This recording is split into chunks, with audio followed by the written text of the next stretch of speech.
have a 2016 Chevy Equinox or GMC Terrain. All right, gonna do front brake pads on it. What you want to do is you want to remove this retainer that holds the rotor on. It looks like this. Okay, it's a Torx and it's a T30. Okay, a T30. Okay, it's rotor retainer. Sometimes they'll break off. They'll snap your tool off. If that's the case, then you have to get a chisel and kind of go right here off to the side of it and chisel it so you can get it to turn. If that does not work, then you get yourself a die grinder with a disc on it and make an X with it across it. That way it's in quarters. And when you do get to the point of your rotor, removing your rotor, then you can smack your rotor and you can bust those ends off, okay? All right, so next you want to do is remove your caliper. It's held on by two 14mm head caliper bolts. This is what they look like, 14mm, okay? And once you get those off, then you can remove your caliper. Okay, here's the caliper. Turn it over, check it out, make sure the boot's not torn. Make sure there's not no fluid leaking all over the place from it. If it is torn and leaking fluid, then you'll have to replace your caliper. Okay? Then you want to remove your caliper bracket. But also what you want to do is inspect your caliper slides and make sure that they are free and they move. Okay, make sure you can spin them, turn them. All right, then you need to remove your caliper bracket. It's held on by two 18mm bolts. And on the back side, that's what they look like. There's one of them, and here's the other one. Okay, make sure you have two hands to hold on to the bracket. All right, so that's the bolts. Here's your caliper bracket. Okay, this one was making a weird noise, but kind of needs brakes anyway. All right, you had the retainer off, the rotor's frozen on there.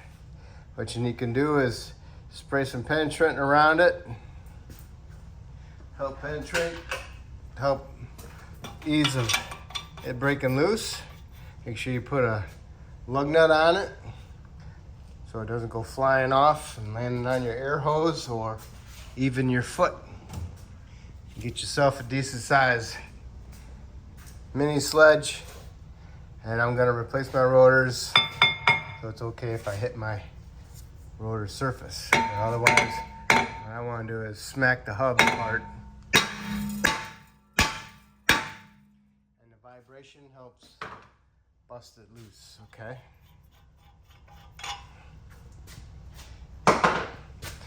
All right. So now once you got the rotor off,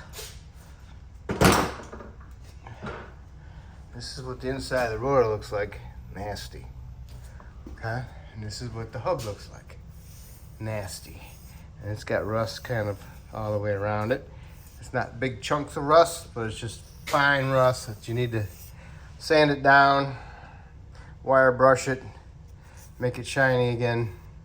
Brand new flat blade screwdriver works pretty good in here, or if you got a Rollo disc on an angle die grinder, that would work the best. Okay. Also, what you need to do is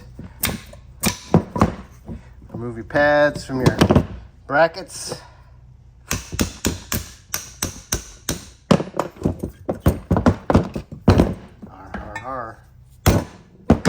And remove your abundant clips.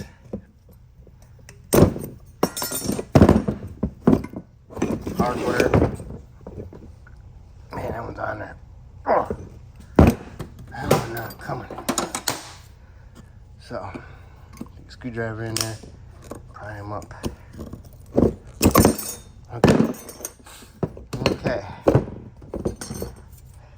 That surface right there, it's all rusty looking. You need to clean that up. Because what that rust does, it expands. And when it expands, it goes like that and puts tension on your brake pads. So it doesn't allow them to move freely, okay? So you clean that up. And also make sure these are not frozen. If they're not frozen, then you can remove the slide pins off the bolts and clean them up and put some new Sil Glide on there or some brake lube. Do not pack it because you won't be able to compress it, okay? All right, here's my hub. Got it cleaned up. Now if you notice, this is a stepped hub, high, high, low. It's lower in the middle than on the inside and the outside, okay? So be careful you don't grind it down too much. You just want to scratch the metal, make it nice and shiny to remove the rust, okay? If there's any big high and low spots, then you should probably replace the hub bearing, okay? Like on the Cadillacs, they need to be replaced all the time. Okay, so you got that cleaned up. So now what you want to do is put a fine film of anti-seize on here, and then it'll be ready. And also the caliper bracket, you got it cleaned up, and then I'll spray it. And I pulled out my pins, wiped them off, put some new Sil Glide on them, twisted them as I put them back in. Do not pack this because you won't be able to compress it, okay? So now I gotta paint my other side. And when that's dry, we're gonna put our brake pad hardware on there, abundant clips, and we'll be ready to go back together, okay?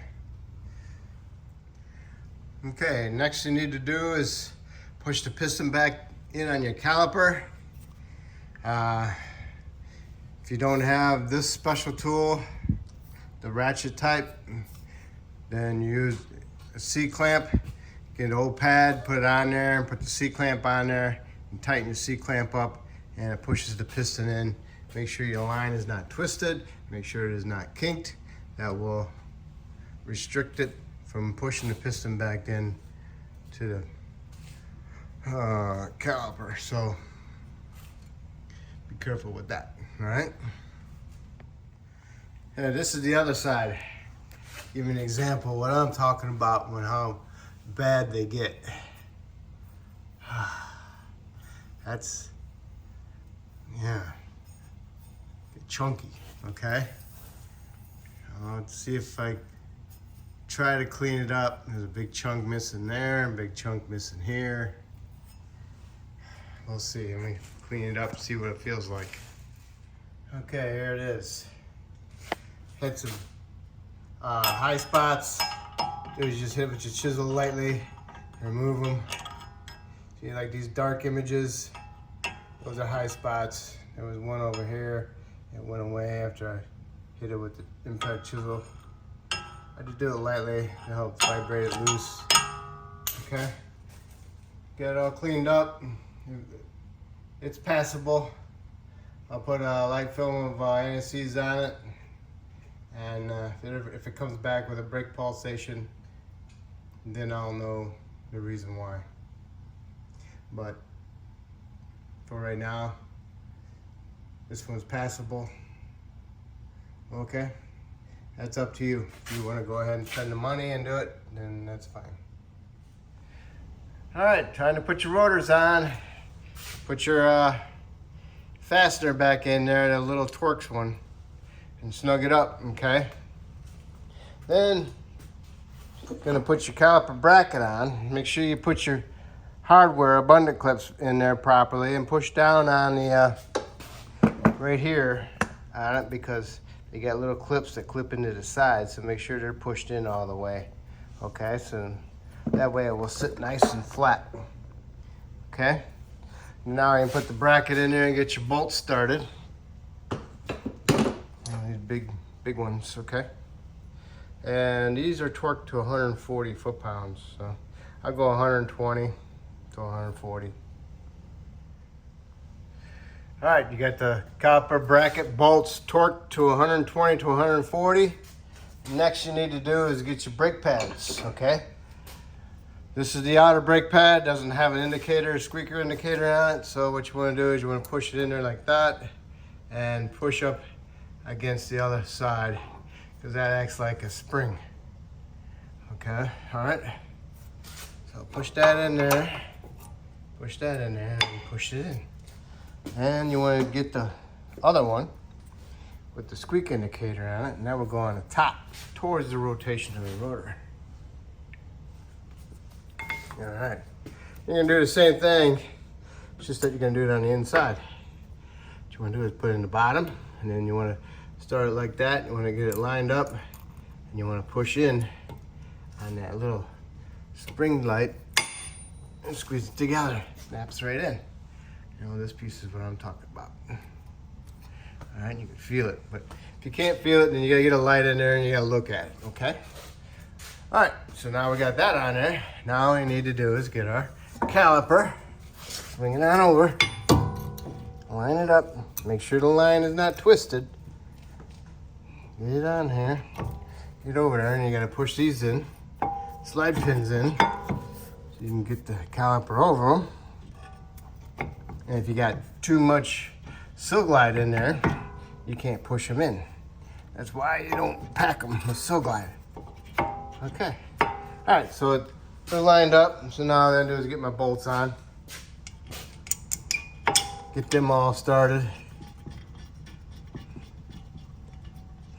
All right. There we go. Get my other one started. And then you want to torque these. You want to snug them up first. Then you want to torque them to 23 foot-pounds. 23. Okay, and double check to make sure your line is not twisted. Okay, make sure it's nice and clean. All right? All right. So, caliper bracket mounted, torqued to 120 to 140. Caliper bolts, 23 foot-pounds. Brake line is not twisted. Have your retainer in there if you got one. Next you need to do is the other side, the exact same way. Then after you get both sides done, go ahead, put your tires on, put your lug nuts on, and you want to tighten those up to 140 foot-pounds. Then you want to lower it down to the ground. Go inside the vehicle, start it. Push the pedal down to the floor a couple times to make sure you got a decent firm pedal. You want to make sure you have a firm pedal before you put in drive or reverse, because you don't want to drive through anything. All right, because you won't have any brakes if you don't do this. All right, that will complete it. I helped you out. That's awesome. Hopefully you can help me out by subscribing, and I just want to thank you.